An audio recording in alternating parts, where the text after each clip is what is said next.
Thackeray brand, Thackeray brand. Brand हा शब्द फार इंटरेस्टिंग आहे. जगामध्ये अनेक मोठे मोठे ब्रँड व्यवसायात, व्यापारात, उत्पादनात येतात आणि मग ते ब्रँड एकमेकांना संपवण्यासाठी संघर्ष करतात. पण तरी हा ठाकरे ब्रँड या देशाच्या राजकारणामध्ये 50 वर्षापेक्षा जास्त काळ टिकून राहिला. तो नुसता ब्रँड नाही तर ठाकरे म्हणजे महाराष्ट्राची आणि मराठी माणसाची आणि अर्थातच हिंदू अस्मितेची ओळख आहे. तर ही ओळख पुसून टाकण्याचा जो कोण प्रयत्न करेल, आजपर्यंत अनेक आले आणि अनेक गेले. पुसू इच्छिणारे पुसले गेले किंवा जनतेने पण असं काय आहे ठाकरे ब्रँड मध्ये? आता ते मी कसं ही सांगू? तुमची तिसरी पिढी हा ब्रँड घेऊन राजकारणात आणि समाजकारणामध्ये आहे. ते आम्ही कसं सांगणार? हे जनतेने सांगायला पाहिजे. आता आज तर माझ्याकडे काहीच नाहीये, तरी सुद्धा कुठेही गेलो तरी अत्यंत प्रेमाने आणि आपुलकीने लोक स्वागत करतात, बोलायला येतात, जे काही घडतंय त्याच्याबद्दल संताप व्यक्त करतात, हळहळ व्यक्त करतात आणि काही झालं तरी आम्ही तुमच्या सोबत आहोत. पण हा ब्रँड संपवण्यासाठी आज दिल्लीपासून काही महाराष्ट्रापर्यंत बँड वाजतायत. अनेक लोक कामाला लागलेले आहेत की आता हा ब्रँड आम्ही संपवणारच. याचं कारण त्यांना आपल्याशिवाय देशात कोणतंच नाव नको आहे.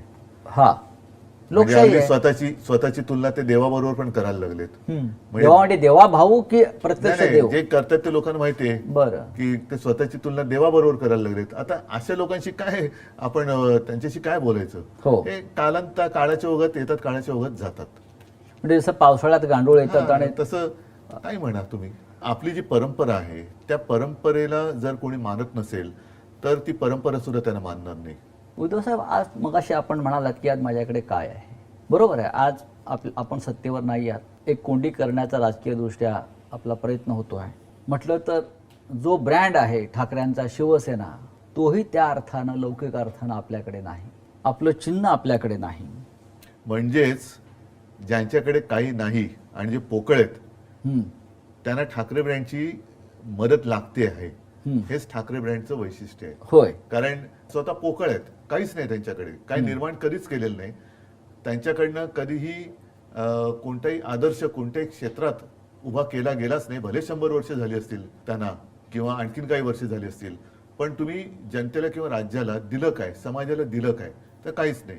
मग ही ब्रँडची चोराचोरी करून आपणच त्यांचे कसे भक्त आहोत हे ठासवून स्वतःचं महत्त्व वाढवण्याचा त्यांचा केविलवाणा प्रयत्न सुरू आहे. पण लोक त्याला आता भुलणार नाहीत. ठाकरे ब्रँडचे भक्त आहेतच. मी ब्रँड या शब्दापेक्षा म्हणजे ठाकरेंचे भक्त आहेतच. हा, पण ते ठाकरे म्हणजे मी नेहमी सांगतो की मी कोणी नेहमी शून्य आहे. उद्धव ठाकरे याला अर्थ नाही, उद्धव बाळासाहेब ठाकरे याला अर्थ आहे. म्हणून तर लोक ते जे काही म्हणजे बाळासाहेब नेहमी सांगायचे की नेहमी लक्षात ठेव की मी स्वतः म्हणजे शून्य आहे. आपल्या पूर्वजांचे आशीर्वाद, त्यांची पुण्य आहे, त्याला कधी विसरू नकोस. आम्ही आहोत ते त्यांच्या पुण्यामुळे आहोत, आम्ही शून्य आहोत. गेले काही दिवस सातत्यानं माझ्या मनात एक प्रश्न असा येतो, जसं मगाशी म्हटलं की पक्ष नाही, चिन्ह नाही, तरी फक्त या ठाकरे या नावावर तुमचा संघर्ष सुरू आहे.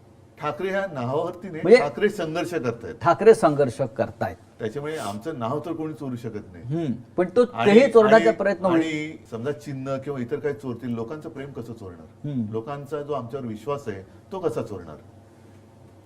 तो खोक्यातनं नाही ना विकला जात. पण जेव्हा पक्ष चिन्ह जेव्हा चोरलं तेव्हा काही लोकांनी मातोश्रीवरती सुद्धा हक्क सांगण्याचा प्रयत्न केला. आता आम्हाला मातोश्री द्या, ठीक आहे, आता आम्हाला ठाकरे नावही द्या. त्यांच्या मातोश्रीचा अपमान आहे. होय. जे स्वतःच्या मातोश्रीला मानत नाही. हो. ज्यांनी या ठाकरे ब्रँडवरती प्रश्नचिन्ह निर्माण केलं आणि ज्यांनी माझी शिवसेना खरी आणि माझं चिन्ह खरं असा भ्रम निर्माण केला निवडणूक आयोगाच्या माध्यमातून किंवा त्यांच्या दिल्लीतल्या मालकांच्या माध्यमातून, ते स्वतःची डुप्लिकेट शिवसेना भाजपात विलीन करायला निघालेले आहेत. याकडे तुम्ही कसं पाहता? मुख्यमंत्री पदासाठी त्यांच्याकडे दुसरा पर्याय काय? कारण त्यांच्या गुरुपौर्णिमेचं संपूर्ण वर्णन आपण केलं. हो. आणि ते आपण केलेल्या वर्णनात ते सगळे चित्रच आमच्या सगळ्यांच्या डोळ्यासमोर उभं राहिलं की काय काय तिकडे झालं.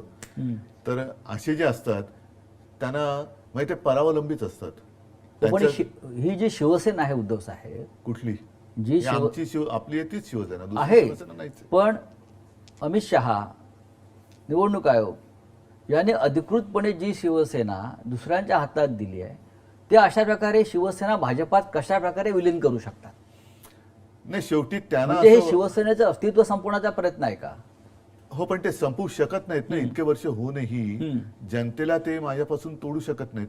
हेच तर त्यांचं दुःख आहे. त्याच्यामुळे आता शेवटचा पर्याय तोच आहे की जो त्यांचा पहिला पर्याय होता की जाऊन घालीन लोटांगण वंदीने चरण करायचं, कारण दुसरा पर्यायच नाहीये.